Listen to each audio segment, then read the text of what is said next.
de Jesus, amém.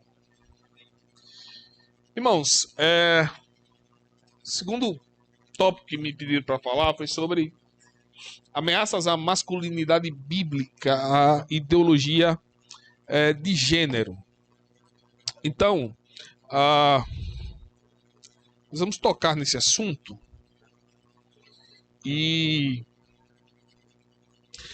é importante que a gente entenda um pouco o contexto para que a gente consiga definir os termos. A gente escuta muito falar sobre isso, né? Ideologia de gênero, identidade de gênero, assuntos assim, mas que de fato às vezes nós não nos debruçamos adequadamente sobre esses assuntos e também nós não conseguimos entender, né, sobre isso. Então é bom que a gente dê uma geral antes sobre como começa esse movimento, né, no mundo e como nós estamos hoje acerca desse movimento e como nós podemos resolver isso à luz da palavra de Deus, ok? Então, estou pesquisando aqui e nós vamos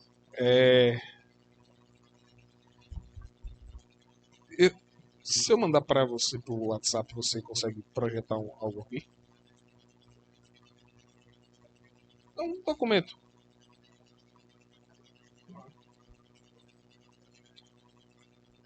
Deixa eu ver como eu faço isso. É um documento que foi desse ano, foi discutido lá na nossa igreja. Então, a nossa igreja hoje tem um posicionamento oficial sobre ideologia de gênero, né? E é importante que a gente olhe para esse documento, né, como um norteador da IPB sobre esse assunto.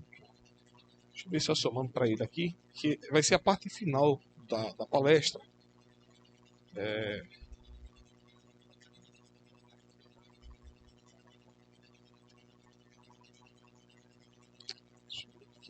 Desculpem a parada aqui, que foi para...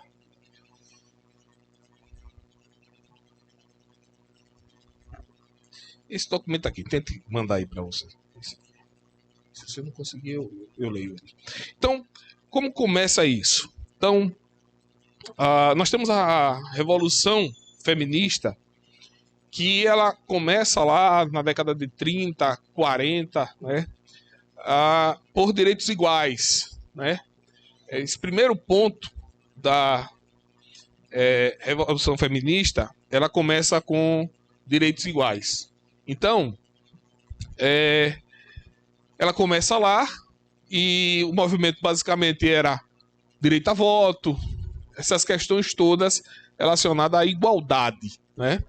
É um movimento que toma uma certa proporção nos Estados Unidos, no mundo todo, chega do Brasil, chega no mundo todo. Depois vem uma segunda onda, né, que é a revolução sexual. As mulheres começam a lutar agora por mais liberdade, né, por mais... né? Então essa é a segunda onda do movimento feminista. Então o que nós vivemos hoje é a terceira onda desse movimento, que é exatamente essa luta por gênero, por identidade de gênero. E a ideia é exatamente essa que o William colocou ali, não na inversão de papéis, mas isso já é uma implicação do movimento, mas que na realidade a questão de gênero não está ligada à biologia, não está ligada à natureza. Então você não nasce homem e mulher, né? Você constrói-se assim, né? A partir do tempo, isso é uma construção social, é uma construção cultural, né? Então não há nenhuma diferença entre homem e mulher. Isso é formada a partir do ambiente em que você vive. Como a nossa sociedade é uma sociedade, segundo essa ideia feminista, machista, né? Então nós criamos as nossas filhas exatamente para serem subordinadas, né? Donas de casa, né? Estarem em posição geralmente de inferioridade, como enfermagem, pedagogia. Então há um lugar ali que pode se trabalhar então essa questão. As mulheres, elas vão sendo criadas já com essa perspectiva da mente dela. Então elas não conseguem fazer outra coisa senão isso. Então, com a ideia então da identidade de gênero, essa construção social, ela deve ser evitada. Então você deve dar liberdade a partir daí para que a pessoa decida. Então, se ele vai ser um homem, veja, nasce mulher, mas vai ser um homem, vai assumir então, né, esse gênero, ou o homem que nasce mulher vai tomar então como homem, né? Ele vai crescendo, então, não, mas eu me acho homem, né? E isso é interessante porque foram feitos experimentos com isso, né? Teve um médico, né, nos Estados Unidos que faz um experimento com uma criança, né? Uma criança. Então, essa ideia começa do seu experimento e dos seus escritos. Ele era um psiquiatra muito famoso nos Estados Unidos. E aí, os pais tiveram 2 filhos e fizeram uma cirurgia de fimose. Sendo que uma cirurgia de um filho dele, Bruce e Brian, foi errada. E aí aquela criança foi mutilada. E os pais, então, ficaram, e agora? O que é que nós vamos fazer com isso? Essa criança está mutilada, ela perdeu, né, o órgão sexual, e aí o que nós vamos fazer? E aí eles viram esses experimentos sociais já, que esse psiquiatra estava fazendo, e o procuraram. E ele, então, na sanha de comprovar a sua teoria, sugeriu que fizesse uma cirurgia de mudança de sexo. E essa cirurgia é feita. Criança se torna Brenda e então ele começa a publicar, né? Ou seja, e a partir daquele momento, aquela criança, homem, é criada como mulher.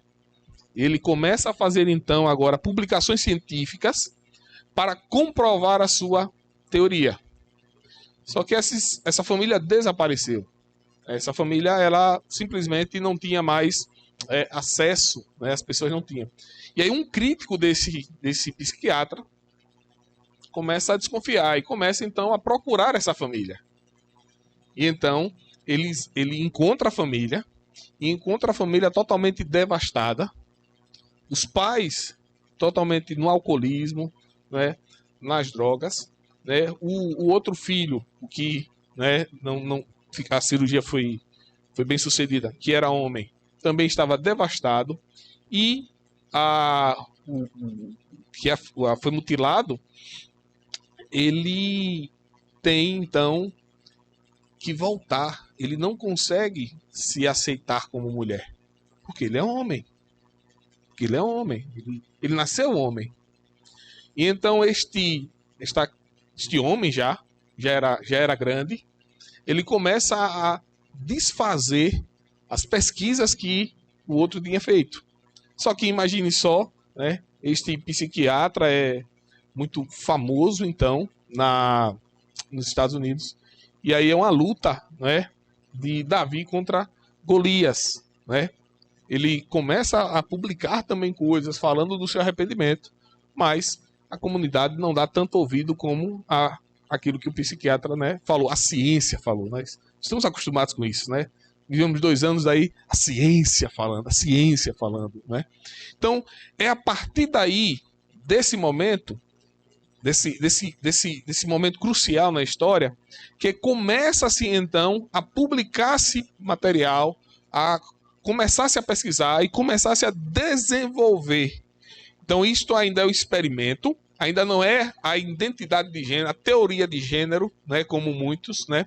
Ideologia de gênero, e aí vocês vão me ver falando mais de identidade de gênero, é um termo mais comum, né? É um termo mais usual, é um termo usado mais pelos políticos até, que vão combater isso no Congresso e tudo mais, mas, né, hoje, na academia, inclusive, se fala muito sobre teorias de gênero, inclusive o documento do Supremo, ele vai falar sobre isso, ele vai falar sobre teorias de gênero. Então, é mais para baixo o documento. Acho que você baixou todo o documento. Pode baixar.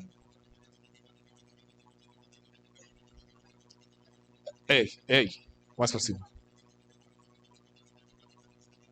Isso. Deixa aí. Então, o que acontece? Então, diante disso, né, começa-se então a pesquisar e começa-se então, a enfatizar isso. Então, o que significa exatamente identidade de gênero? Eu vou fazer um esforço aqui para dizer algo muito simples para que todos saiamos daqui, mas é muito clara.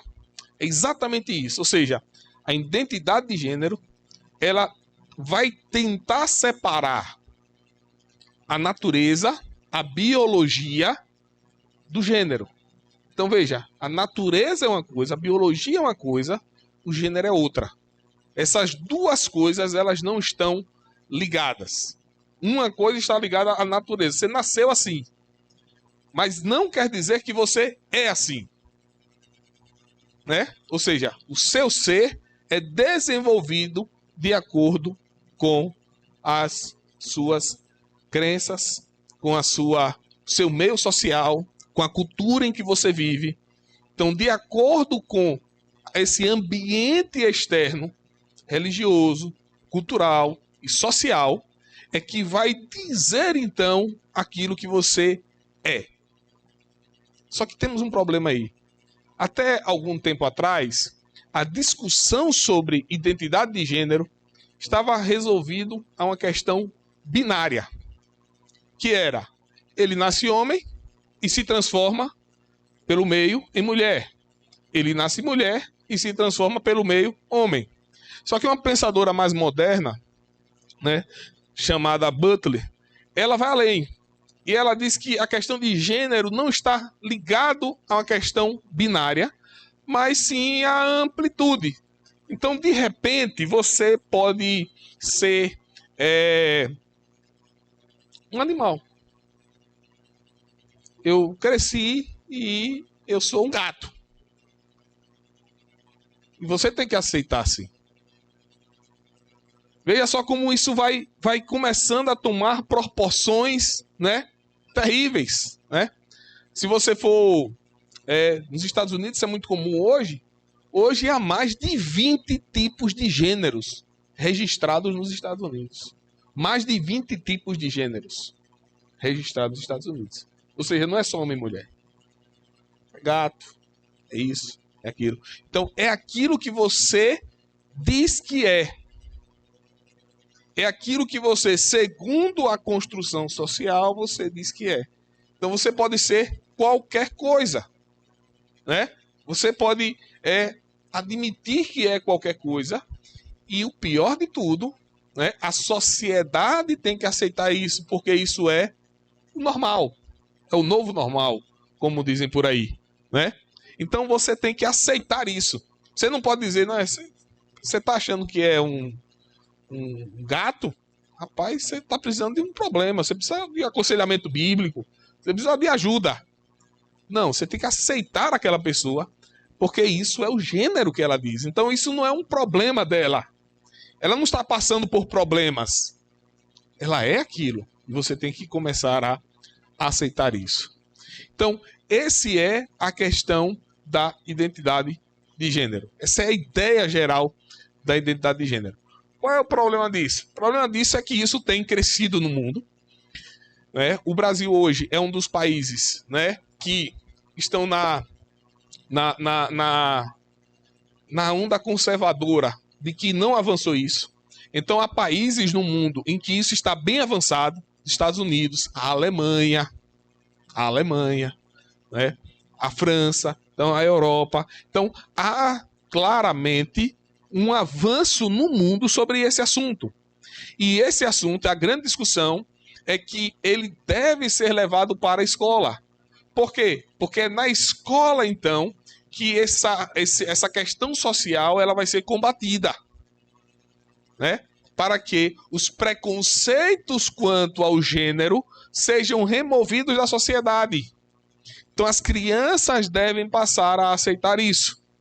Há um caso na Alemanha, por exemplo, que o pai se recusou a enviar os seus filhos para a aula de educação sexual sobre gênero. O que foi que aconteceu? Ele recebeu a visita de um oficial, de um policial, na sua casa, para que ele pagasse uma multa, porque ele não tinha enviado o seu filho para a escola para que pudesse ter aula de educação sexual. Perceba, ele não deixou de enviar seu filho para ter aulas normais, mas ele deixou para uma determinada matéria específica, que era a aula de educação sexual, porque ele entendeu que aquilo ia ter uma influência sobre a vida dos seus filhos. Ele foi chamado, ele foi notificado, ele disse que não iria pagar a multa, e ele foi conduzido à polícia. Chegando lá, ele resiste a pagar a multa, e aí ele ficou preso por 24 horas, porque não deixou que seus filhos acessassem. Por quê? Porque na mente dessas pessoas, não permitir que isso avance é intolerância. Intolerância. Porque isso está relacionado a questões religiosas. Xiitas religiosos, né? Aqueles que não estão ligados ao progresso. Então percebam só que essa é uma pauta que avança no mundo e que está relacionada com os nossos filhos. O interesse maior dessas pessoas, né, esses pesquisadores, essa ideia de gênero, é trazer isso para dentro da escola, para dentro, né? Tanto é que hoje isso parou no Congresso, né? O projeto de lei foi rejeitado no Congresso e está na pauta do Supremo Tribunal Federal. Está no Supremo Tribunal Federal. Ele ia ser pautado no ano de 2020, se eu não me engano. E o ministro tirou da pauta, o Dias Toffoli, que era o presidente, tirou da pauta. Ele não arquivou o processo, ele tirou da pauta. Então, a qualquer momento, esse assunto pode voltar à pauta sobre identidade de gênero nas escolas, como uma disciplina para ser ensinado nas escolas. Então, isso está ainda aí, né, em stand-by, esperando o melhor momento, né, o melhor momento para ser inserido novamente, né? Então é algo que não foi arquivado, que não teve um fim. Vamos deixar aqui sobre a mesa e vamos deixar aí na melhor hora a gente apresenta isso aí e vamos julgar. Então perceba que esse é o avanço e essa é a situação. Por que as nossas crianças? Porque o impacto disso, irmãos, a gente só vai ter na nossa sociedade daqui a 20, 30 anos. É remover os pilares da família tradicional, é remover os pilares do que nós temos hoje como família, para refundar uma nova sociedade, um novo modelo familiar, né? Para que então uma nova ordem social seja estabelecida, né, no mundo e entre nós. Então é importante que a gente entenda isso e entenda o que está acontecendo, né? E a igreja ela não fica imune a isso tudo. A igreja ela não fica totalmente alheia a isso, porque o muro de contenção muitas das vezes é a própria igreja, né? São o próprio pensamento, né, da igreja sobre isso. Porque quem delimita isso, irmãos, é a palavra de Deus. Quem faz essa delimitação clara sobre papéis de homem e mulher, como nós temos hoje, é a própria Escritura Sagrada. Ela é que vai dizer esses papéis de maneira bíblica. Então a resposta que nós temos que dar a essa situação, para que então a verdadeira masculinidade seja preservada, é biblicamente.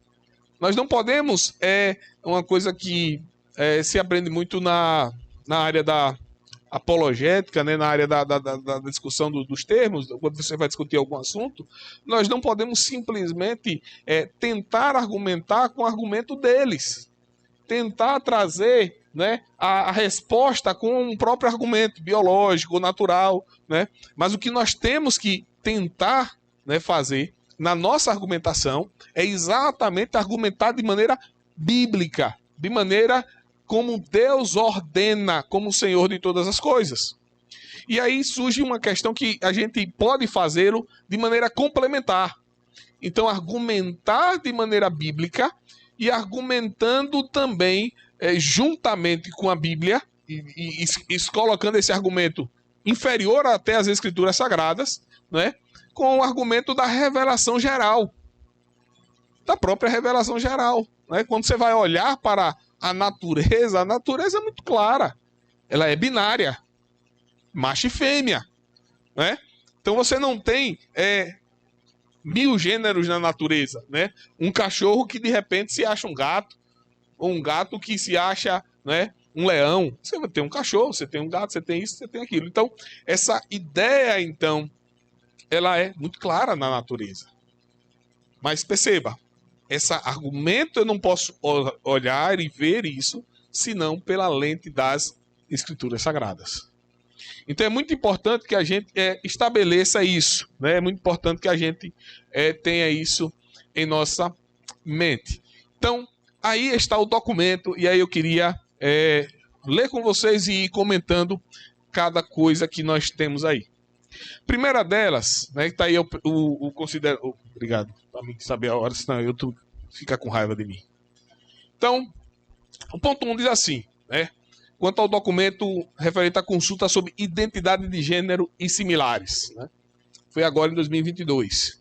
A nossa igreja se pronunciou. Então, que a Escritura Sagrada, a nossa única regra de fé e prática, estabelece de forma muito clara, já no princípio, a divisão de sexo. Pois afirma o texto que macho e fêmea os criou, delimitando assim os sexos masculino e feminino. Isso é muito importante. Você pode abrir lá Gênesis 1, 27, 28. E aí foi interessante essa discussão lá, porque perceba só que no texto deixou muito claro aquilo que está expresso no texto bíblico. Macho e fêmea os criou. Por que isso?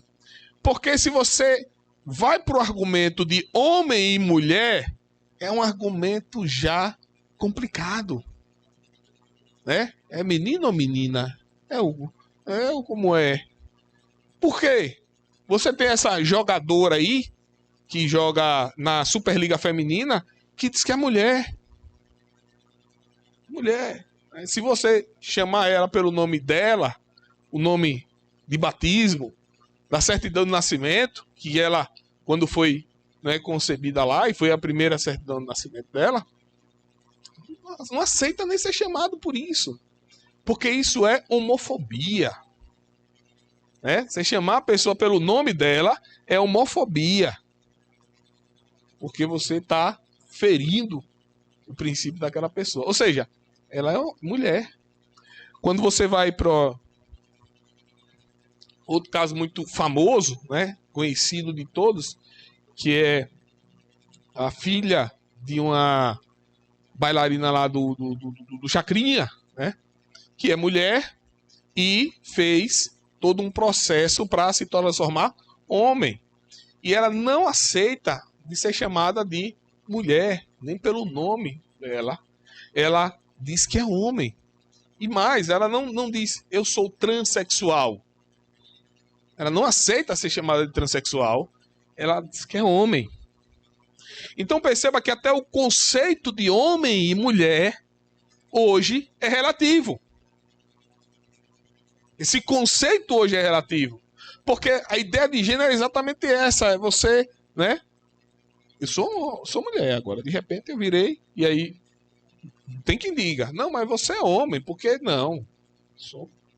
Então, por isso que o conceito ali no primeiro considerando, houve uma discussão, inclusive, no plenário do Supremo Conselho para que isso fosse colocado. É macho e fêmea. Porque são os termos bíblicos. Quando você vai para os originais, são os termos bíblicos. Para que exatamente não haja confusão. O termo é cunhado biblicamente exatamente para que não haja confusão nessa questão de gênero. né? Então, se você vai para o texto lá de Gênesis 1, 27, 28, é exatamente isso que está lá, né? Que está lá. Então, a primeira coisa que nós devemos é entender, então, quando a gente vai estabelecer isso aí, ok? O segundo ponto aqui diz que o artigo 1º da CIPB estabelece como o modo como foi o texto constitucional aprovado, e aí, terceiro, que a IPB sustenta como verdade bíblica que o sexo biológico, tal como foi criado por Deus, macho e fêmea, e a respectiva expressão sexual são inseparavelmente conectados e claramente regulamentados pela lei de Deus. Ou seja, não há uma separação entre o sexo biológico e a expressão sexual e o gênero. Então isso tem que ficar muito claro. Aquilo que aquela pessoa nasce, se ela nasce mulher, ela é mulher. Se ela nasce homem, ela é homem. Não há uma diferença, não há uma separação, como essa ideia de identidade de gênero quer expressar. Então, isso deve ser ensinado muito claramente nos nossos filhos, né? Eu acho bom demais que nós tragamos os nossos filhos aqui para esse encontro. Por quê? Isso é muito claro. Esse é um encontro de quê? De homens, né? E os nossos filhos, como homens, participam do encontro. É criança ainda, brincar. Não. Vai vir para o encontro de homens. Eu levo o meu para encontro de homens, né? Já levei muito para Homens do Futuro, lá no pessoal da IPA. Em todos os encontros de homens que nós tivemos no nosso presbitério, eu trago ele desde os 4 anos de idade, para que ele entenda que ele é homem. Homem. E homem vai andar no meio de homem, é lá que ele vai aprender. Né? Eles brincando ontem lá, e o William me preocupado, deixa, meu filho, uma bolada na cabeça, chora, daqui a pouco vai. É lá no meio dos homens ali que ele vai aprendendo caindo, né? Vai tomando piaba dos mais velhos, ele vai aprendendo ali, né? Essa ideia de masculinidade. E nós temos tirado isso dos nossos filhos, né? Nós temos essa dificuldade, né? Dentro das nossas igrejas. Perceba só, olhe para a sua igreja, isso não tem muito a ver com identidade de gênero, mas tem a ver com a ideia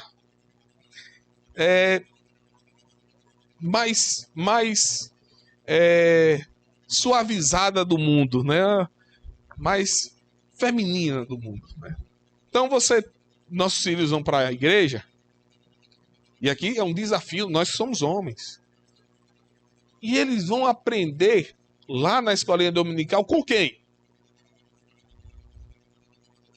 Hein? As professoras. Quando ele vai para a escola, ele vai aprender com quem? Professora. A maior parte do tempo, ele está sob a influência de mulheres. Isso é ruim?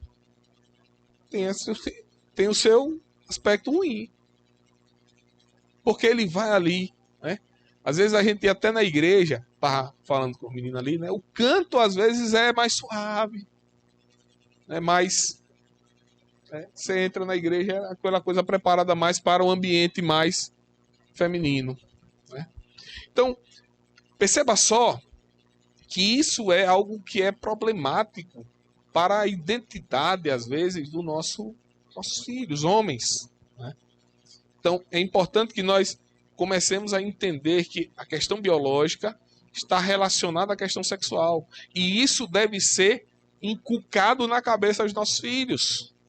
Menino é menino, menina é menina. Né? Para que isso seja desenvolvido na cabeça dos nossos filhos. Aqui, a maioria que foi criada assim. Muito claramente, papéis muito distintos dentro das nossas casas, né? Mas hoje você vê que há já uma mudança. socialmente a gente condena a identidade de gênero, mas a gente começa a absorver alguns aspectos culturais disso, que estão sendo desenvolvidos pela própria sociedade. Como o texto foi colocado, isso é uma ameaça à masculinidade bíblica. Então, podemos lidar com isso treinando os nossos filhos, educando os nossos filhos, fomentando os nossos filhos, e é nosso papel como homem até ajudar nisso. Na igreja, vou me dispor na igreja, vou lá, ensinar uma classe lá de crianças de 6 anos, de 9 anos, vou lá, vou desempenhar esse papel, né? Na nossa igreja nós temos professores que são homens lá no departamento infantil, né? Nalisson teve lá, agora está num campo missionário, mas trabalhou nessa área, João Júnior trabalha nessa área, né? Cícero, o presbítero Cícero trabalhou nessa área. Então, é importante que a gente tenha homens nessas áreas na igreja, para que eles possam, né? E não só homens, homens e mulheres, mas para que as crianças lá possam ver, poxa, o tio ali, né? O tio tá lá, tá dando aula e tal. Então, isso é importante para que as crianças comecem a desenvolver isso, né? E ver essa questão da masculinidade dentro da própria sala de aula da igreja. Então, é importante que a gente comece a perceber a importância desse papel dentro da igreja, né? Às vezes, o nosso papel, em outro aspecto que eu acho que é importante, crianças que as mães são viúvas, às vezes, né? Às vezes é importante ter um evento como esse aqui, né? Vou levar o filho daquela irmã lá no evento, né? Para que ele possa desenvolver também essa ideia de masculinidade, né? Vai ter uma pescaria, vai ter um churrasco, vai ter isso, vai ter aquilo. Vou levar ele lá para que ele comece a se entrosar, porque vai ter a ausência da figura paternal na sua criação, no seu dia a dia. Então é importante que a gente comece a conectar isso. Ou seja, questão de gênero, homem, mulher, macho e fêmea, isso está ligado à questão biológica. Então isso deve permear o nosso entendimento e isso levar essa educação, esse treinamento para dentro das nossas casas, então, para dentro das nossas, né, famílias, né? E aí, 4, né? O modelo de família e casamento, né, estabelecido no princípio e reafirmado por Cristo é monogâmico entre homem e mulher, ou seja, macho e fêmea. E quaisquer tipos de relacionamentos que fujam deste padrão são considerados pela palavra de Deus como pecado. Não é normal. Não é normal. Quebra do 7º mandamento, não devendo ser tido como do agrado de Deus e nem cultivado entre os seus servos. Ou seja, nós devemos entender que há uma prescrição clara na palavra de Deus, que o casamento é entre homem e mulher, entre macho e fêmea. Qualquer coisa que fuja disso é quebra da lei de Deus, é pecado, não é normal. Então nós não podemos aceitar como normal aquilo que a palavra de Deus diz claramente não é normal, é pecado. É pecado. Quebrando a lei do Senhor. Então, muitas das vezes, nós temos dificuldade em falar algum tipo de coisa, porque nós estamos, né, familiarizados com a cultura. Então, isso é normal. Isso é a aceitação. Eu digo sempre que a aceitação de coisas, elas vêm paulatinamente na sociedade. Então, se você for pegar 20 anos atrás, você imaginar a aceitação de um casamento homossexual era muito difícil. Isso era algo assim que você não via. Não via com frequência. E hoje você vê com uma facilidade isso, com uma coisa muito tranquila isso.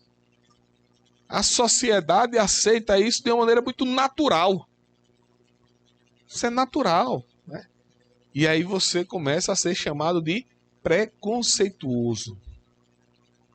Aí você passa a começar a pensar, poxa vida, eu que não estou no normal. Eu sou anormal. Minha mente... Perceba como você vai sendo levado para isso, né? Você em um primeiro momento até resiste, mas você passa a mudar os seus conceitos, você passa a mudar a sua perspectiva. Por quê? Porque a sociedade vai lhe empurrando para isso, até você aceitar. A palavra de Deus é clara, né? Isso não é aceitável, porque é quebra da lei de Deus, isso não é normal. Então, a nossa perspectiva diante disso é exatamente nos posicionarmos. Isso foge da normalidade, né? Então, o casamento é entre homem e mulher. Mas se a pessoa mudou de sexo, ele fez a cirurgia, está totalmente mudado, está totalmente transformado. Agora, o homem não é mais homem, é mulher. E aí? Né? Estava uma vez conversando com um irmão presbítero, a gente discutindo sobre essa questão, ele dizendo, imagine só que você recebe na igreja alguém que mudou o sexo, né? Como se isso fosse possível, né? Fez a alteração, fez a cirurgia, tá? E mudou. E agora você tem uma mulher, né? Que era homem, virou mulher. E você tem uma mulher que virou homem. E aí você tem um casamento entre homem e mulher, monogâmico, entre os dois. E aí, como é que faz? Não faz. Não faz. Porque eles são contrários à palavra. Ele não é ele, é ela. E ela não é ela, é ele. Não tem como fazer. Deu para entender, irmãos, como às vezes é sutil isso acontecer? Veja, ele veio com essa história de... Como? Me explique melhor. Né? Não tem como fazer. Porque eles estão agindo contrário à natureza, contrário ao sexo. Por isso essa resolução da IPB ela veio em um bom momento, exatamente para deixar muito claro. E eu estou dando aqui porque nós somos presbiterianos e a gente precisa conhecer esses documentos. Para que a gente não fique confundido. A IPB, como é? A posição é clara sobre isso. Né? E é um documento recente, foi desse ano. Né? Antes até da escolha até do tema. Né? Então, perceba só, irmãos, como é sutil. É monogâmico, é homem e mulher. Né? Eles estão lá, homem e mulher, não tem um terceiro no negócio. Então não é adultério, não é nada. Não, é sim. Porque eles fogem do padrão aceito pela lei de Deus, palavra de Deus. Isso é pecado. Quebra do 7º mandamento. Essas pessoas elas precisam se arrepender. Se ele fez a cirurgia não tem como retroagir. Mas ele se aceita como homem. Ele volta a ser homem, mesmo sem o órgão sexual. Mas ele precisa ter a masculinidade dele. A masculinidade dele não está ligada somente ao órgão sexual. Ele tem que voltar a ser homem. Se há realmente verdadeiro arrependimento no coração daquela pessoa, ele tem que entender que não é ela. Que não é porque mudou que ele é ela. Ele tem que voltar. Ele tem que se arrepender. Ele tem que agir como homem. Perceba só. E por causa da tolice que ele fez, ele vai ficar sem casar. Porque ele se mutilou. Ele se mutilou. Ele vai ficar eunuco. Então, perceba só como são sutilezas, às vezes, que você pode levar até a dizer, peraí, não é dois? Não é homem e mulher? Eles agora não inverteram o papel? Então tá valendo. Não está valendo. Não está valendo. Porque, segundo a palavra de Deus, ali há pecado. Ali há algo contrário à lei do Senhor, à natureza de Deus. Certo? E aí temos o 5º ponto, né? Tem uns versículos aí que vocês podem até ler, viu? Nossa identidade confessional, sumarizada nos símbolos de fé da IPB, os quais refletindo o ensino bíblico, claramente estabelece a monogamia entre macho e fêmea como regra a ser seguida dentro do conceito bíblico de sexualidade. Perceba, não é homem e mulher, é macho e fêmea. Os termos aí são bem trabalhados exatamente para que não dê margem àquilo que eu falei. Houve uma mudança. Então agora eu sou mulher. e ele é homem. Então a gente pode casar e é monogamia. A igreja tem que aceitar. A igreja tem que batizar essas pessoas. Eles podem vir com um discurso desse ou não podem? Por isso que o texto é bem construído. É macho e fêmea, para não dar margem exatamente a esse tipo de equívoco. Para não dar vazão a essa possibilidade de acontecer isso dentro da IPB. Então o termo é bem trabalhado exatamente para que isso não aconteça.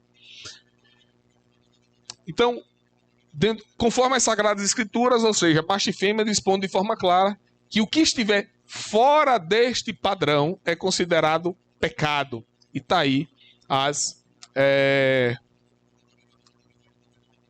os dispositivos dos nossos documentos de fé. Confissão de fé, a Catecismo Maior e o Breve Catecismo. 6. A Constituição Federal de 1988 diz assim: é inviolável a liberdade de consciência e de crença, sendo assegurado o livre exercício dos cultos religiosos e garantida na forma da lei a proteção aos locais de culto e às suas liturgias, regulamentado e aí, pelo Código Civil Brasileiro. Que a crença estabelecida como regra aos fiéis não deve ser tida como preconceito, mas como concepção bíblica e teológica refletida da leitura simples do texto sagrado, sob pena de a própria religião cristã ser vilipendiada em sua identidade confessional. 8. Ainda que os ministros e oficiais, no ato de sua ordenação, jurarem lealdade aos símbolos de fé, quando de seus votos, que o juramento feito permeia toda a vida ministerial dos ordenados, né? Aí vai ter a resolução aí, só subir aí um pouquinho. Né? A resolução da IPB diz assim: parabenizar o concílio, determinar os concílios que, quando da admissão de membros e do exame de candidatos e oficiais ou ministros, estes afirmem sua posição contrária a qualquer filosofia que se assemelhe à identidade de gênero ou qualquer outros conceitos advindos das teorias de gêneros, porque são várias, ou aprovação no seio da igreja de relação de ambiguidade sexual ou homoafetiva, né? Então, perceba só que nós devemos, então, determinar quando esses membros, então, né, forem aceitos na igreja, preste atenção, oficiais ou ministros, eles devem afirmar que eles são contrários a isso. Então, lá na sabatina lá do conselho, você vai perguntar: qual é a sua posição disso? Porque vai ter muito professor de história, de sociologia, né, dessas áreas mais sociais, né, que vão militar nesta área. Então você tem que deixar muito claro que eles têm que reafirmar que eles são contrários a isso. Porque se eles são a favor disso, eles não podem ser recebidos como membros da IPB. Eles não podem ser recebidos como membros da IPB. Porque isso é totalmente contrário à Sagrada Escritura. Então perceba que isso deve ser levado a sério pelos concílios. Porque, irmãos, isso vai avançar cada vez mais. E isso avança independentemente de posição partidária. Isso não tem nada a ver com política. Porque muita gente pode dar por causa de Lula, por causa de... Não, se fosse Bolsonaro presidente, isso ia avançar. Porque isso está nas faculdades, isso está nas universidades. Isso está no doutrinamento que eles recebem. Né? Então, é importante que a gente entenda que isso não é uma questão partidária, porque muitos pensam, né? Se fosse o presidente, não ia atacar isso. Não. Isso aí é algo que vai estar dentro da escola, na maioria das vezes, sendo permitido ou não. Então, é importante que nós, como membros da Igreja Presbiteriana, estejamos atentos a isso, né? Para que pessoas que defendam essas teorias de gênero não possam ser aceitas na nossa igreja. Isso é preconceituoso? Não. É contrário à nossa fé. Isso pode ser aceito em outras igrejas, mas não na IPB. Porque isso fere os princípios bíblicos, isto fere os símbolos de fé da igreja. Né? Um outro documento que não tem nada a ver com esse, sobre recepção de membros, que também foi aprovado agora em 2022, fala que na admissão de membros, eles devem jurar lealdade aos símbolos de fé. Que era uma coisa só para os oficiais. Agora se tornou para a membresia da igreja. Foi um documento importante também apresentado. Então o membro chega lá na igreja, vai ser batizado, aí o cara lá depois começa com as ideias batistas ou episcopais. Ele pode ser crente em outro lugar, em outra igreja. Cada igreja tem os seus símbolos de fé. Cada igreja tem a sua doutrina, tem o seu ensino, sua maneira de interpretar as escrituras, né? Porque tem coisas que são essenciais, mas tem coisas que são próprios da própria igreja. Então, é importante isso, porque às vezes cria uma confusão. O cara lá é presbiteriano com espírito batista, né? Quando o conselho toma uma decisão, o cara diz, mas não ouviu a igreja? Não tem que ouvir a igreja. Dispositivo, você é presbiteriano. Então, é importante você ter essa visão na hora do recebimento de membros. Então, voltando para cá, é importante você olhar para essa questão da identidade de gênero nisso aí. Determinar ainda os concílios que jurisdicionam ministros oficiais compartilham desta filosofia pecaminosa a execução do artigo 42, em consonância do artigo 4º do Código de Disciplina. Ou seja, eles devem ser orientados e, se for possível, se eles não forem maleáveis e aceitarem a doutrina da igreja, eles vão ser disciplinados pelo Código de Disciplina da IPB. Porque já imagine só um pastor com essas ideias. Tem pastor, tem de todo tipo de pastor na IPB que você imaginar. Tem para todo gosto. Então, e aí, nomear uma comissão permanente, né, por ministros para discutir este assunto mais adiante. Só até aí. Então, percebam só, irmãos, só para ver se eu decidi horário, para ficar falando de mim aí. Eu passei do tempo. Tem tempo? Então, obrigado. Então, irmãos, como nós devemos combater isso? Então, primeiro, olhar para as nossas casas, olhar para as nossas famílias, começarmos a ensinar os nossos filhos, ensinar a nossa casa. Nós não podemos aceitar como normal aquilo que não é normal, que é pecado. Então você estava conversando até com um irmão esses dias, ele com um dilema com uma pessoa da família dele que foi para a homossexualidade. Eu dizendo, olha meu irmão, você tem que denunciar o pecado. Não há como você maneirar. É pecado. Pecado é pecado. Mas você também deve agir com amor. Aquela pessoa é parte da sua família. Você não vai dizer, vá para lá, sei, né? Como se tivesse uma lepra. Isso é algo também antibíblico, né? Então, são essas duas coisas que você tem que deixar muito claro. Isso é pecado. Mas embora você seja pecado, eu lhe amo porque você é meu irmão, você é meu sobrinho, você é meu primo, você é isso. Então, são duas coisas que nós devemos entender. Porque aí está, às vezes, o grande problema dos cristãos e a raiva dessas pessoas homossexuais com a igreja. Porque a igreja não tem facilidade de amar essas pessoas. Nós temos dificuldade com isso. Nós temos que aceitar isso. Chegar de repente um homossexual na igreja, você vai ter dificuldade de receber. E nós não podemos ser assim. São pessoas que precisam ser amadas. O pastor Renato Vagens, uma vez, eu escutando uma pregação dele na Consciência Cristã, e ele falando sobre isso, ele dizendo que estava evangelizando uma área muito perigosa no Rio de Janeiro, de prostituição, então ele levava pessoas para evangelizar lá, a igreja, né, homens da igreja e pessoas iam evangelizar lá. E aí, a evangelização nesses lugares não é muito bem-vindo, né? Principalmente que ali vai ter um dono, vai ter alguém que controla aquele negócio ali, né? De repente, se alguém se converter, vai perder lucro, né? E aí ele disse que estava lá e de repente já vinha um homossexual para atingi-lo, ele gigante, um homossexual grande, já vinha para esmurrá-lo. E ele diz que ao virar e ver aquela cena, ele abraçou aquele homossexual. Mas ele não abraçou para se livrar do murro, ele abraçou de forma amorosa. E ele diz que aquele homossexual, depois desse abraço, caiu em prantos. Prantos mesmo. E não parava de chorar. Quando terminou, ele disse: o que foi? O que foi que aconteceu? Ele disse: porque eu nunca fui abraçado assim. Porque ele sempre era abraçado por causa de luxúria, por causa de algo pecaminoso. E ele sentiu um abraço de uma pessoa que realmente estava ali para ajudar.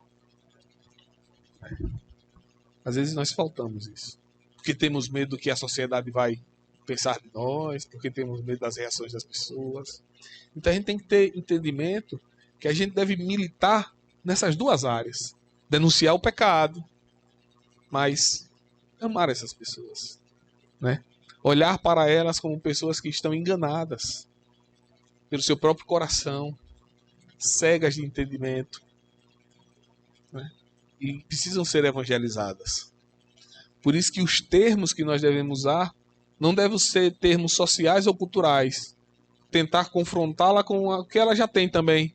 Nós devemos confrontá-la com a própria palavra de Deus. Porque ela é poderosa para salvar. Nós temos que fazer isso. E aí essas pessoas de fato podem ser tocadas. Lembrando de Paulo, escrevendo lá aos Coríntios, ele fala de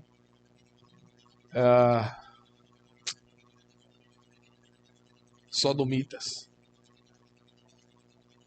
Ele diz: tais fostes alguns de vós. Havia naquela igreja pessoas que eram homossexuais que se converteram à palavra de Deus. Tais fostes alguns de vós. Estavam ali regeneradas pelo sangue do Cordeiro. E pessoas assim também podem ser alcançadas. Então é importante que a gente entenda isso. Se a gente se acultura e acha que é normal, a gente perde essa ideia de denunciar o pecado, o engano, o erro, e a gente passa a encarar isso. Então, nós devemos olhar para essas pessoas e evangelizá-las, né? Falar do amor de Cristo para com elas, que há salvação para essas pessoas. E como, então, fazer isso dentro da nossa própria igreja? Promovendo, irmãos, discussões, promovendo, muitas das vezes, debates sobre isso, sobre esse assunto. Agora, alguém que possa fundamentar melhor esse assunto, para que nós sejamos treinados. Porque, volto a repetir, irmãos, isto é algo que vem da década de 70, vem se avolumando, e que o Brasil ainda é um pouco resistente a isso. E não imaginem que isso vai parar até que isso venha como uma avalanche, como já aconteceu em outros países. Ou então nós preparamos a nossa igreja para estarmos prontos para debater sobre isso, para argumentar sobre isso, para falar sobre isso, né? Colocar esse assunto para a gente, né, aumentar a proliferação disso. Ou então, irmãos, nós vamos ser engolidos. Porque isso é algo que vai vir e vai afetar não a nós mais, né? A gente já está formado, nossa masculinidade já está formada, mas vai afetar os nossos filhos. É a preocupação maior. Vai afetar os nossos filhos. Já tem afetado, né? Quando você olha para os jovens de hoje, você diz: rapaz, né? É complicado isso, né? Até andar fantasiado para lá e para cá. Isso está muito comum nas cidades grandes, né? Muito comum. Não é festa fantasia porque ele anda assim o tempo todo, né? Muito comum. Eu estava jantando depois da reunião do presbitério, lá com o pastor Edward e com o pastor Elias. E aí sentou um jovem lá, uma fantasia lá de crocodilo, eu acho, alguma coisa assim. E Edward achou estranho, né? Disse: isso deve ser alguma festa fantasia, né? Aí ele disse: não, isso é muito comum em São Paulo. Jovens andarem assim, como animais, com fantasias. Não é festa fantasia, é a vestimenta deles. Esta confusão de gênero. O que é que você é? Eu sou o que eu quero ser. quero ser um gato, quero ser um leão, quero ser um jacaré, eu quero ser um crocodilo, quero ser um homem, eu quero ser uma mulher. Né? Exato. Então, perceba só, irmãos, que isso é futuro que nós estamos nos deparando. Um futuro difícil para nós que cremos na palavra do Senhor. Né? Então, o desafio é esse. Né? Como nós podemos lidar? Ameaça à masculinidade. Como nós podemos lidar com isso? Né? Ensinando, doutrinando as nossas igrejas, os nossos filhos, as nossas famílias, para lidar com isso. É o caminho que Deus nos fala. Quando Paulo vai falar lá a Timóteo, quando vai falar dos últimos tempos, haverão fábulas, haverão isso. Qual é a receita? O que é que Paulo vem como argumento para lidar com isso? A palavra de Deus. Tem outra história. Prega a palavra, anuncia. Veja, é isso aí. Só a palavra de Deus é remédio para isso. Então, que o Senhor nos dê coragem para fazermos isso em nossos dias. Ok? Alguma pergunta? Vigi? Chama aí. Enquanto o reverendo bebe uma aguinha ali, lembrando das perguntas serem enviadas pelo WhatsApp, por favor, caso alguns irmãos tenham. Eu queria, na verdade, dar algumas contribuições, reverendo. Eu coloquei no grupo uma aula que eu ministrei sobre ideologia de gênero em 2017. Então os irmãos depois podem verificar a aula, que a gente aborda muito desses temas aí. E por conta disso mesmo, eu queria dar algumas contribuições. Eu queria que os irmãos prestassem bem atenção na pergunta que eu vou fazer. Tá? Vocês podem prestar bem atenção na pergunta que eu vou fazer? Então preste atenção. Em que momento da sua vida você decidiu ser macho? Em que momento da sua vida você decidiu que iria gostar de mulher? Eu acho que isso é tão inerente a qualquer homem, que não tem uma resposta para isso. Por que essa minha pergunta? Porque uma pessoa que sente desejos homoafetivos, ela não decidiu isso. É algo que, por algum fator, que a gente não pode explicar além do pecado, aconteceu na vida dessa pessoa. Então, a primeira coisa que a gente precisa entender inclusive nesse processo de evangelização e aceitação de pessoas que vivem essa realidade, que porventura queiram ouvir ou sintam um desejo no seu coração de ouvir a palavra de Deus, é a gente entender que não foi uma decisão que essa pessoa teve. Agora, ela sim tomou uma decisão na medida que resolveu se entregar a essas paixões. Aí foi uma decisão. Mas o sentido de desejar, não. Isso não é algo que a pessoa decide. Tanto que a gente percebeu aí, quando a gente, em um momento, percebeu que gostávamos de mulher. Entende isso? Então, o primeiro passo que a gente precisa compreender. Segundo, dentro dessa mesma lógica, alguém que porventura viveu essa prática a vida inteira e que porventura venha a se converter ao Senhor Jesus, como o pastor citou a carta de Paulo, que alguns eram sodomitas entre vós, né? Eram, do verbo não são mais, que porventura venham a congregar conosco, não necessariamente tal pessoa tenha que obrigatoriamente casar com outra pessoa do sexo oposto. Ela pode ser celibatária. Lembrem que o desejar é algo que não controlamos. Nenhum de nós controla. Mas o ceder ao desejo, sim. Isso nós podemos controlar. Então, a pessoa que porventura... Pois não. Também teve um documento no Supremo sobre isso, esse ano. Como não tem a ver com identidade de gênero, então o Supremo reafirma a IPB que desejo homossexual é pecaminoso. Sim. Que ele deve ser controlado, que ele deve ser submetido a Cristo, porque isso é algo que é pecado. Perfeito. Então, só houve um documento disso. Por quê? Porque essa é uma sutileza que todas as igrejas do mundo caíram.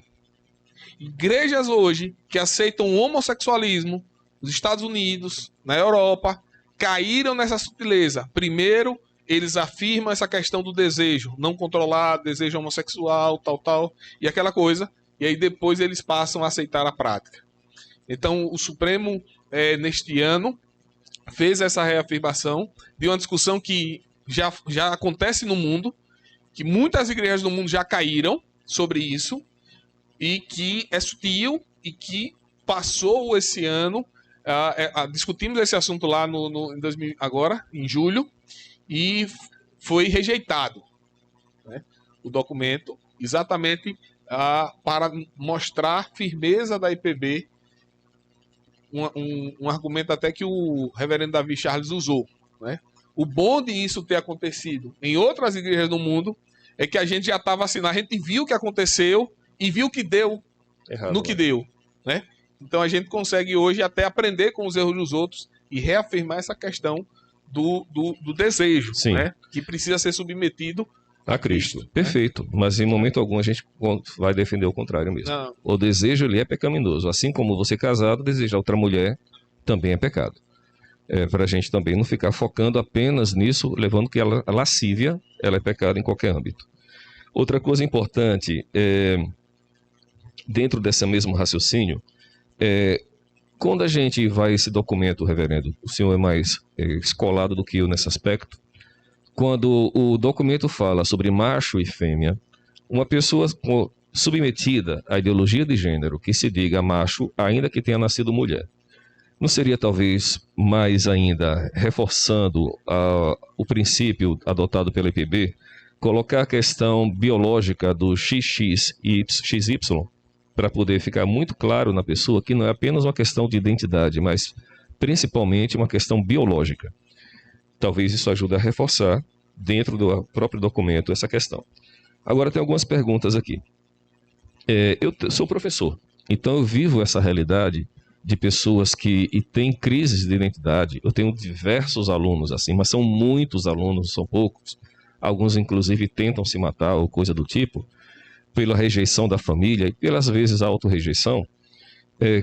Me aparece um aluno que queira ser chamado pelo seu nome social de mulher. E ali a Constituição da República, o artigo 5º, fala de liberdade de consciência e crença. Mas o texto continua falando sobre culto, sobre organização do culto, da instituição. Mas essa liberdade de consciência e crença, aí não sei se tem algum jurista, se tem algum advogado aqui que possa nos ajudar nesse aspecto. Talvez seja uma pergunta sem resposta fácil agora. O garoto chega pedindo que eu o chame de nome social de uma mulher. Enquanto cristão, o que devo fazer? Chamo a criatura pelo nome de mulher, insisto em chamá-lo pelo seu nome de batismo e de registro e que foi matriculado na escola pelo nome de batismo. O que fazer numa situação como essa? É uma pergunta, não sei se a gente vai conseguir resolver aqui agora. E uma outra pergunta. Nós temos aqui em Aracaju um caso muito conhecido de nós, de um pastor já falecido, pai de 3 filhos, sendo que as 2 filhas dele têm relações e desejos homoafetivos. Uma, inclusive, está passando por um processo hormonal, já tem barba, já se pede para se chamar pelo nome social. Então, mas essas 3 pessoas, esses 3 filhos, foram criados dentro do Evangelho. Ouviram diariamente a palavra do Senhor. Inclusive, o pastor, o pai deles é pastor. Como é que a gente pode encarar isso? Por que a minha pergunta? Porque nós aqui, a maioria de nós tem filhos, a maioria de nós sabe que o mundo está sendo bombardeado dentro de uma situação como esta. Nós criamos ou buscamos criar os nossos filhos dentro dos caminhos do Senhor e de repente acontece a situação dessa. A minha pergunta é dentro de uma lógica bem racional para que a gente possa perceber o quanto a palavra do Senhor é eficaz, sim. Afinal de contas, ela foi plantada no coração dessas pessoas, mas o pecado também está muito latente na vida das pessoas. Então, são essas 2 perguntas que eu gostaria de trazer para o pastor ou outras pessoas que queiram contribuir para esse aspecto. Tá? Repetindo as perguntas, um aluno com o nome social, devo chamá-lo como tal ou pelo nome de batismo? E até que ponto a gente pode realmente crer? Observe que essa pergunta ela é retórica, tá? Até que ponto a gente pode observar a eficiência da palavra do Senhor diante de crianças que nós educamos dentro da palavra do Senhor? Então, a primeira pergunta sobre a escola, né? Então, acho que a sua própria pergunta, já traz um pouco da resposta. Então, por exemplo, quando a criança ela é matriculada pelo nome da certidão de nascimento. Então, se a escola matriculou pelo nome da certidão de nascimento, eu vou chamar pelo nome que está no boletim. Se o boletim marca, é Marco, né? Não é Márcia, né? Então, eu vou chamar pelo nome do boletim. Então, esse é o ponto. Agora, se a escola matricula pelo nome social, e no boletim está o nome social, então o ideal seria procurar a questão jurídica, né, assessoria jurídica, por essa questão que você falou, liberdade de consciência e de crença. Né? Você, como protestante, você tem essa liberdade no Brasil, embora a liberdade hoje no Brasil não é muito lá nada, né? Mas ter um parecer jurídico quanto a isso, de jurisprudência, de tudo mais, seria interessante. Entendeu? No caso da escola registrar pelo nome de batismo, pelo nome, aliás, de registro, me dá esta segurança. A escola é que está, eu estou apenas replicando a escola. Mas se de repente já vem com o nome social no boletim, aí eu procuraria um parecer jurídico embasado para que eu pudesse estar protegido legalmente e não ser taxado de homofobia e ser processado e pode ser preso. Entendeu? Então, esse é. Tá entendendo, Ailton? Então, eu faria isso. Porque ter cuidado, né, para que isso não venha a acontecer. Veja aqui, Ailton colocar o que já acontece. E cada vez mais isso vai se tornar normal, irmãos. Cada vez mais os nossos posicionamentos na sociedade vão ser. Ter que ser reafirmados. A ponto até, como eu citei o caso do pai, ser preso. Porque não enviou seus filhos para a Alemanha, não enviou seus filhos para a aula de educação sexual. Então perceba que isso é algo que vai, né? Primeiro vem com uma faceta de igualdade, de tolerância, de amor, mas depois vem a perseguição, vem a prisão, vem os processos, né? Porque se você não aceitar aquilo, você vai ser taxado ali e vai vir totalmente, a justiça vai vir atrás de você. Então, por isso que eu digo, o cuidado que eu teria é essa questão a, uma proteção jurídica, né? Deixa eu responder a segunda pergunta dele. Tem a ver com a primeira ou não? Então.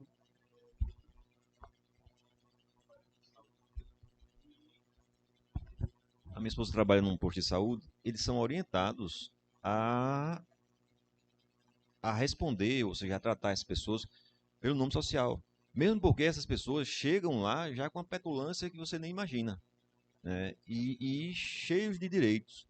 Eu fico assim, imaginando a questão do professor, né, de tratar contra a própria vontade, porque a liderança, o dirigente do posto, etc., querem. Né? Não, você tem que tratar como eles querem. Se é o nome social, então fale o nome social. Mesmo contra a própria vontade, eu acho que ele já está sendo tratado. Imagine como isso é ruim. Mas é uma orientação que está vindo de cima. E eles chegam bem petulantes mesmo. Não são assim humildes, não. São petulantes mesmo. E recorrem ao direito e sempre ganham as questões. É aquilo que eu disse, né? Cada dia mais vai se tornar difícil. Então vai chegar um momento em que nós vamos ter que reafirmar e estabelecer esses princípios. Porque senão, a custa até de perder emprego, a custa até de ser aprisionado, né? Então são coisas que vão, né, partir daí. Né? É um pastor que vai ter que ter cuidado com aquilo que ele vai falar. Então são coisas que a gente deve ter cuidado, né? Por exemplo, filmar. Filmar tem os seus problemas. Porque às vezes você está lá sendo filmado em um culto, você fala alguma coisa, as pessoas podem pegar aquilo e lhe processar. Por homofobia, por aquilo, por uma coisa ou outra. Né? Porque o juiz vai interpretar da maneira que ele quiser. Né? Então são coisas que a gente tem que ter muito cuidado no momento em que nós estamos vivendo, né? deste avanço, né? das minorias, né?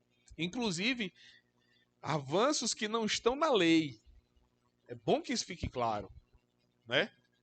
Eles estão calcados muitas das vezes na jurisprudência dos tribunais, decisões de juízes, mas não estão na lei, né? Então é bom que isso fique claro, porque às vezes é isso que está acontecendo, né? Pastor, eu tenho uma dúvida, só para aliviar. Aquela questão aqui de a César o que é de César e a Deus o que é de Deus. Em que fere, eu não consegui entender, mas no que fere eu chamar a pessoa pelo nome social, o que fere na lei de Deus? Entendeu? Assim, biblicamente, para poder combater, até responder uma pessoa, porque pelo que eu não estou chamando ela pelo nome social, né? O que é que fere? Assim, você acabou de dizer, não tem uma lei, mas se tiver, essa lei vai ferir a Bíblia em quê? Você está chamando ela de ele e ele de ela.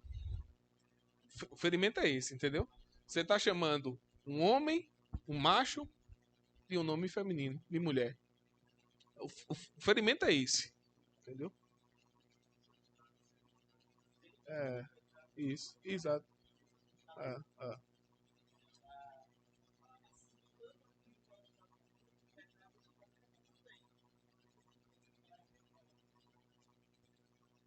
Porque o ponto é esse, não sei se você entender. Por exemplo, eu chego e digo assim, ô careca, né? É um apelido, né? Nesse ponto, se você não se ofende, inclusive, não há nenhum problema, né? Eu tô te chamando e tal.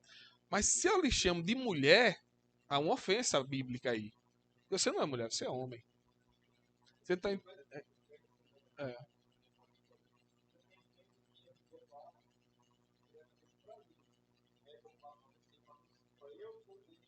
sim, sim. Responder ele. Isso, perfeito. Sim.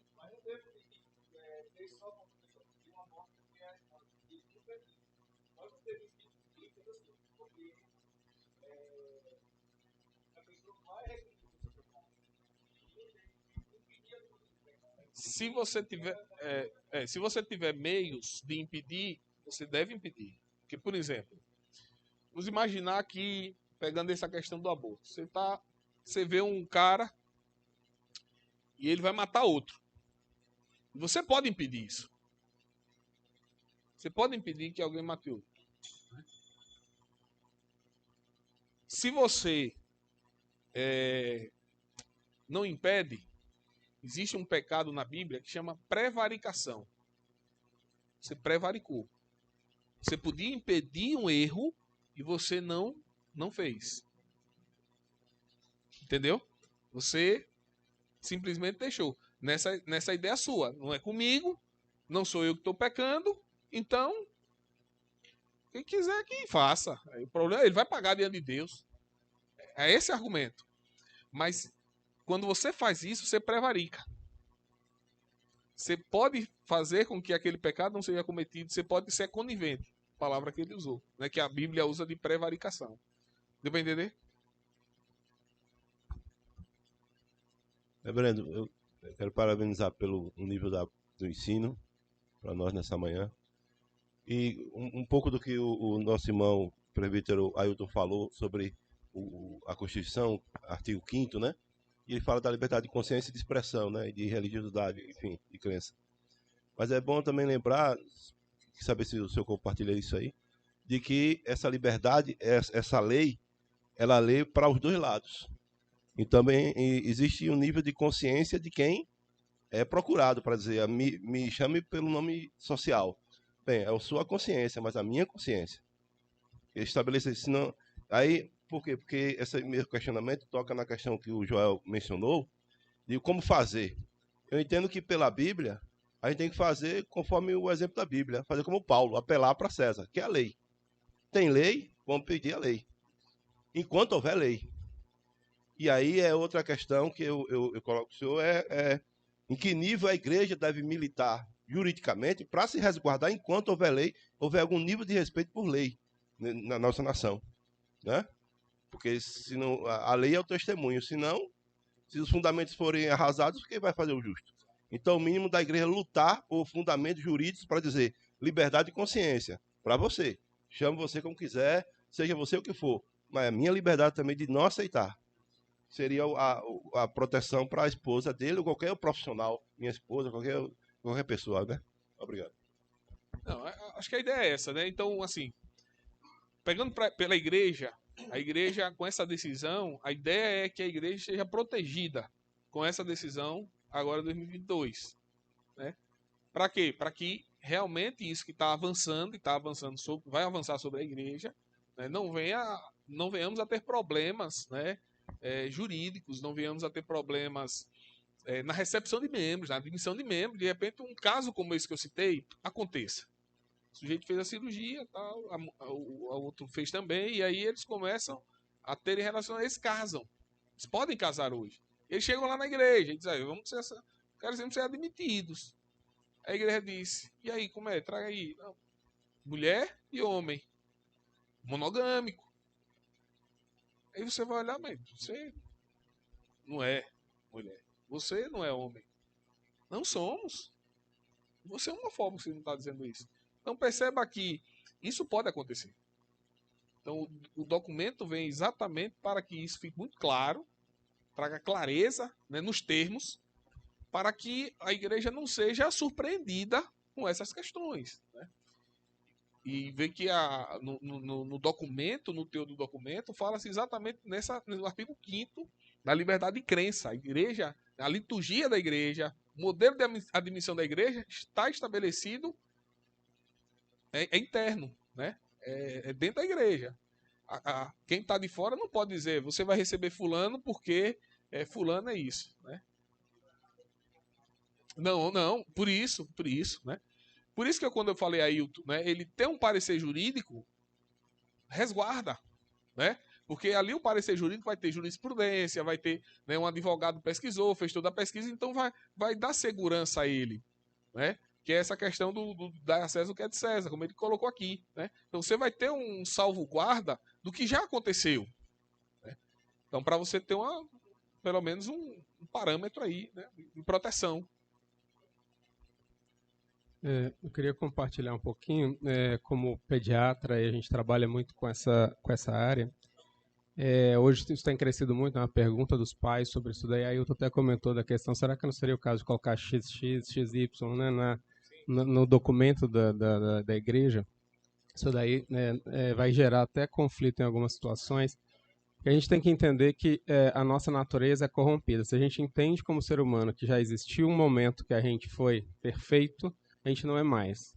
Quando a gente fala da natureza, nós estamos falando de corpo humano, nós estamos falando de DNA, nós estamos falando também de XX, XY. Então a gente é corrompido. Ou seja, aquilo que a Ailton falou, desejos eles vão acontecer, não reconhecimento do corpo como ele vai acontecer. Inclusive, vai vir já pronto, de fábrica, né, meninas, né, XX, com toda a genitália masculina. Como vai vir, né, meninos XY, falando meninos no sentido de biológico, que não tem genitália masculina. E nós médicos, né, vamos ter que tomar decisões. Como vai ser o sexo de criação, visto que eu não consigo construir da melhor forma. Geralmente, né, a tendência dentro da área de saúde é a gente fazer a construção, que é muito mais fácil fazer um anel vagina do que pênis, né? A gente não consegue fazer a construção, é muito difícil, né? Sempre vai ser prótese no outro momento e tudo. Então, a maioria desses casos, para vocês terem uma ideia, que é o intersexo, LGBTI, o I é o intersexo, né? Que são esses problemas de hermafroditismo, tudo. Eles vão ser resolvidos mais para a criação do padrão feminino, né? Ou seja, é muito mais complexo, né, do que a gente... não é tão simples as decisões. Então, assim, colocar lá, eu acho que macho e fêmea ficou de bom tamanho, porque esses casos vão ter que ser discutidos caso a caso. Porque vai acontecer de chegar lá um dia na igreja a esses casos, por exemplo. Geralmente eles às vezes não chegam porque são mal recebidos, né? Porque a gente é preconceituoso. Às vezes o nosso discurso é preconceituoso, a gente não ama a alma da pessoa, a gente está preocupado em convencê-la de que ela está errada, que aquele pecado é o pior do mundo, né? E a gente esquece de eu tenho que amar essa pessoa porque eu queria que a alma dela estivesse comigo no céu, né? Então, qual é o sentido, né, de eu desrespeitar se ela escolheu, né, um nome social? Por exemplo, sendo que após os 18 anos, inclusive, ela vai poder trocar o nome dela na carteira de identidade e eu vou ter que respeitar, porque aí é lei, a não ser que a igreja resolva por um documento dizer que já é hora de não cumprir a lei, né? Aí nós vamos ter que decidir, né, como igreja presbiteriana, começar a descumprir a legislação, né? Ainda não estamos pensando nesse momento. Então, assim, se daqui a pouquinho eu vou ter que fazer, será como é que é mais fácil eu me aproximar e ter alguma chance mínima que seja de salvar essa alma ou de pregar o evangelho para ela? É desrespeitando e batendo de frente, dizendo que o momento que ela chegou está errado, ou dá a chance de uma possível aproximação onde eu consiga, de alguma forma empática, falar do evangelho para ela. Paulo usou isso, né, lá no Areópago, né? Falou assim, olha, isso aqui é o Deus desconhecido, não vou bater de frente com vocês, vocês não são pagãos no sentido de tem um monte de Deus, está tudo errado. Não foi assim que ele chegou, né, chutando tudo, né? Ele chegou tentando aproximar, tentando criar uma forma de contato, de comunicação. Então, acho que a gente tem que avaliar bem com bastante critério antes de tomar decisões, né, muito persuasivas, que não é fácil. Toda vez que a gente toma decisões fáceis, que a resposta vem muito fácil, significa que a gente não pensou na complexidade do assunto. Eu falo isso sempre com os alunos. O assunto é extremamente complexo e a gente tem que tratar com a complexidade que ele exige, né? Tem que tomar muito cuidado. Era só essa contribuição aí. Obrigado. Acabou? Tem mais alguém? Não. Aqui. Eu queria contribuir também com a experiência que ocorreu comigo em meu trabalho. Eu estava atendendo um rapaz, o qual ele disse que já nasceu daquela forma. Ele se considerava homem, porém os seus desejos, as vontades que ele tinha eram homoafetivas. Então, até que ponto pode ser considerado que ele nasceu com aquilo? Sim, nasceu com aquilo porque a natureza é pecaminosa. Mas aquilo ali, ou aqueles desejos, eles foram alimentados. Eles foram alimentados em que ponto começou? Desde sua infância. Porque o pecado já está ali implícito. Então, se ele já está ali implícito, houve uma alimentação, vamos colocar dessa forma, uma palavra mais simples para que todos entendam. Então, quando isso ocorreu? Desde a sua infância, quando foi começado a gerar o caráter dele, ali já foi sendo colocado de uma forma psicológica, a ponto que influenciou nas suas decisões futuras sobre a sua sexualidade. É basicamente isso. E aí a pergunta é, respondendo ao que, eu não sei se foi o outro reverendo que perguntou, quando começou, ou não sei se foi você, quando começou, ele já nasceu daquela forma? Sim, ele já nasceu com a natureza, mas houve uma alimentação daquilo ali, houve um impulso. Isso pode ter ocorrido na escola, isso pode ter ocorrido com amigos, com a família, são N possibilidades. Então, o que a gente tem que analisar são as nossas famílias, são os nossos, e preparar eles para o que tem por vir. Eu acho assim que... acho não, né? A ideia da queda, ela afeta todo o ser. Então, quando o homem nasce, ele nasce caído, então ele nasce com todo o seu ser afetado, ou seja, desejos, seu biológico é afetado. Por exemplo, nós adoecemos, né? Então, todo o homem, ele nasce sob os efeitos da queda. Então, diante disso, não quer dizer que o homem já nasce com a inclinação sexual para a homossexualidade. Não é isso que eu estou dizendo. Mas ele nasce com as suas afeições, os seus desejos, a parte biológica, tudo influenciado pela queda. É como o doutor ali falou sobre... Nós não temos essa percepção do que é o homem inteiramente livre do pecado, livre da queda. Esse conceito de Adão nós não conseguimos ter. Como o homem era antes, a sua natureza biológica, antes da queda. Como eram as suas afeições, como era nós sabemos que era perfeito. Mas até que ponto a queda influenciou nisso? Até que ponto isso é um comportamento da queda? Isso é uma questão que está relacionada à queda e não é queda. Essa questão a gente não consegue entender, né? Agora, a gente consegue entender pela revelação de Deus aquilo que é pecado e o que não é pecado. E aquilo que é pecado, nós devemos entender que se ele é crente, aquele pecado ele não tem mais domínio sobre ele pode dominá-lo. E se ele não é crente, não. Ele vai ser escravizado pelo pecado, né? Então esse é o ponto. E aí, uma pessoa que nasce nessas condições, sujeita à queda, ele pode ser influenciado pelo meio. Obviamente, ele pode ser influenciado pelo meio. Pela criação, pelo ambiente em que ele convive, né? Então o ambiente externo vai influenciar exatamente as suas afeições, os seus desejos, né? Então, até a sua própria natureza biológica, né? As doenças, você pode comer demais e de repente, né, um alimento fazer mal a você.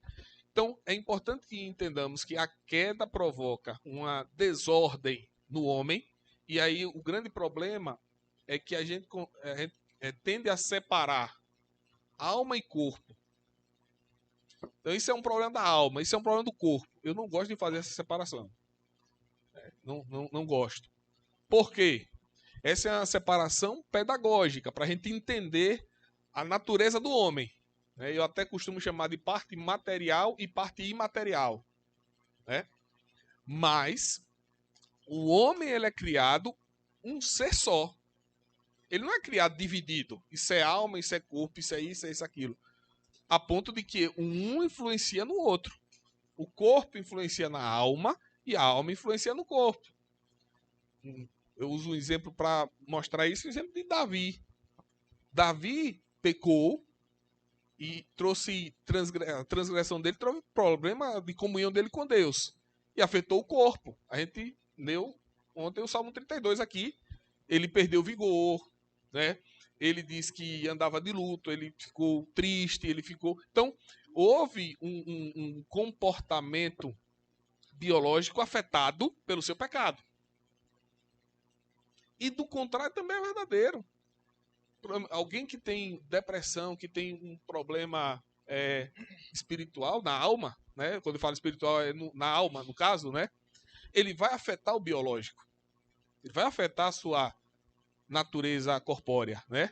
Não tem como você, né, imaginar que isso não acontece. Então, é importante que a gente comece a ter esse entendimento. Então, pegando nessa perspectiva, como você falou aí, aquilo que é pecado, você tem que denunciar como pecado.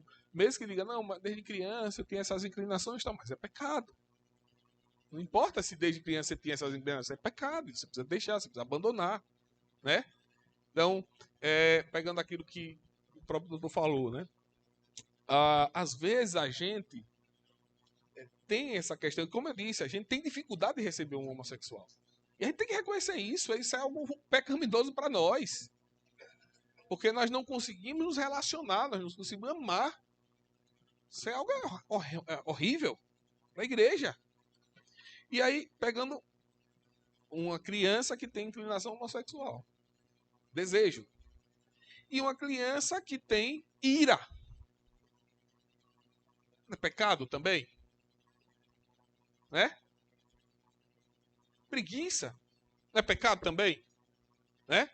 Ou seja, não, mas porque nasceu assim, irada, tem criança que é mais irada, eu tenho 4 filhos, então cada um tem um comportamento diferente.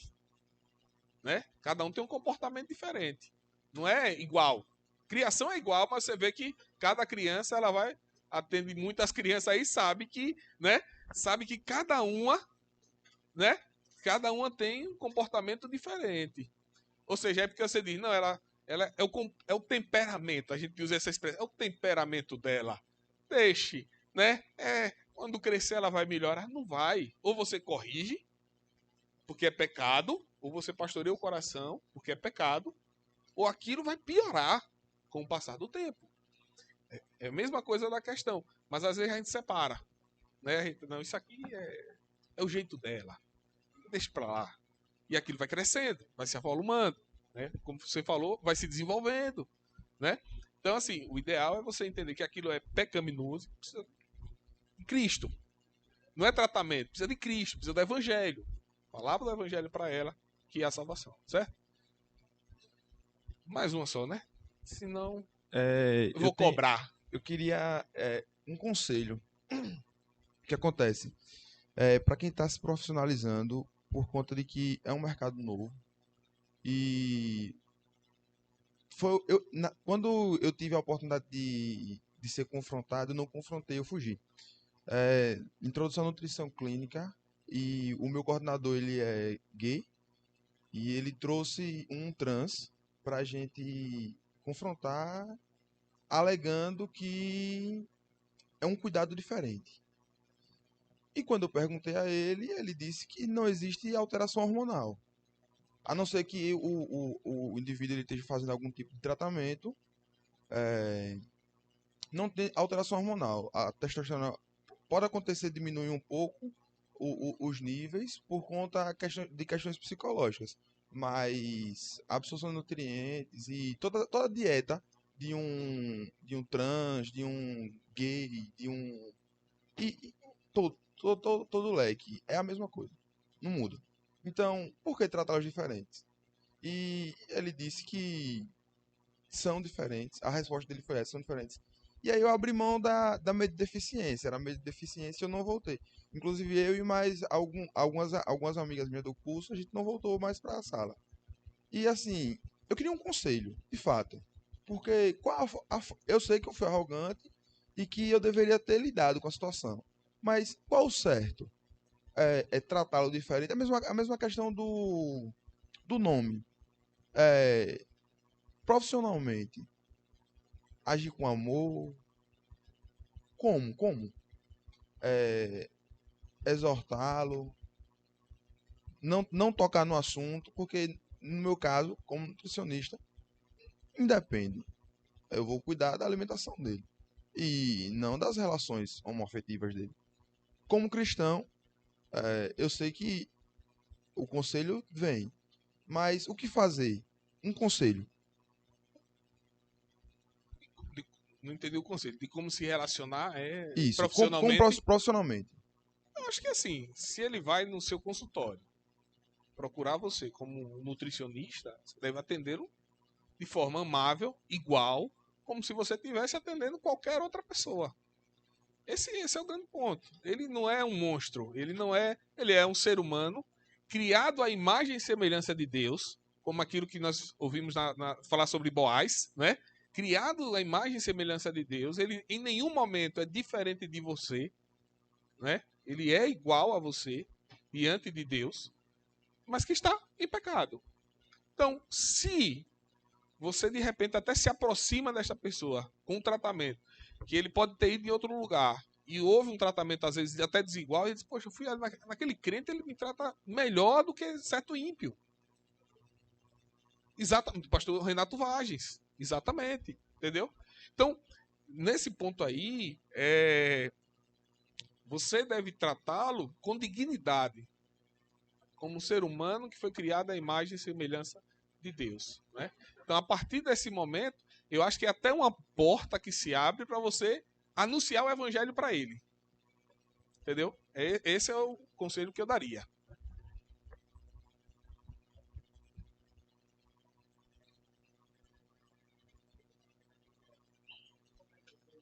Perfeito. Do adúltero, né?